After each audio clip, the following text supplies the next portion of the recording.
ભુજ શહેર સહિત સમગ્ર પ્રદેશમાં સોના અને ચાંદીના ભાવમાં છેલ્લા 3 મહિનાથી સતત વધારો નોંધાઈ રહ્યો છે। યુરોપિયન દેશોમાં સર્જાયેલી અસ્થિરતા, યુદ્ધ જેવી પરિસ્થિતિઓ અને આર્થિક અનિશ્ચિતતાને કારણે આંતરરાષ્ટ્રીય બજારમાં મૂલ્યવર્ધન થઈ રહ્યું છે, જેનો સીધો પ્રભાવ સ્થાનિક બજાર પર પડતો જોવા મળી રહ્યો છે। વિશેષતવે ટેરિફ નીતિમાં આવેલા બદલાવ અને યુદ્ધ જેવી સ્થિતિઓના પગલે રોકાણકારો ધાતુમાં રોકાણ તરફ વળતા સોનાના ભાવમાં વધારો નોંધાઈ રહ્યો છે। ચાંદીના ભાવમાં પણ સતત વૃદ્ધિ થઈ રહી છે, જેના કારણે સામાન્ય ગ્રાહકોના ખર્ચમાં વધારો થયો છે। ભુજના સોના ચાંદીના વેપારીઓએ જણાવ્યું કે હાલની પરિસ્થિતિ એ ઘરાકીઓની ખરીદ ક્ષમતા પર અસર પાડી છે।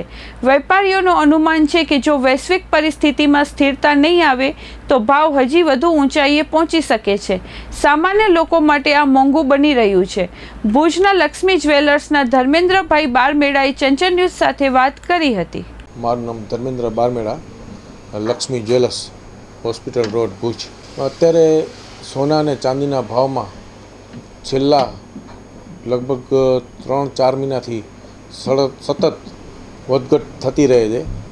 એમાં અત્યારે યુરોપિયન કન્ટ્રીના દેશોના ભાવના વધઘટ અને અત્યારે જે ભાવ છે સોનાનો, એ અત્યારે જે અમેરિકાએ ચીન ઉપર ટેરિફ નાખ્યો એ પરિબળ એના ઉપર કામ કરે છે। બીજું, અત્યારે યુક્રેન અને રશિયા વચ્ચેનો યુદ્ધ થયો એના કારણે અત્યારે ભાવ સોનાના વધી રહ્યા છે।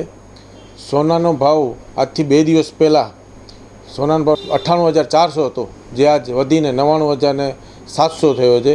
ચાંદીનો ભાવ 99,200 હતો, એ આજ 99,800 થયો છે। જો આજ પરિસ્થિતિ રહી, યુદ્ધ જેવી પરિસ્થિતિ રહી, તો સોનાનો ભાવ હજી વધશે।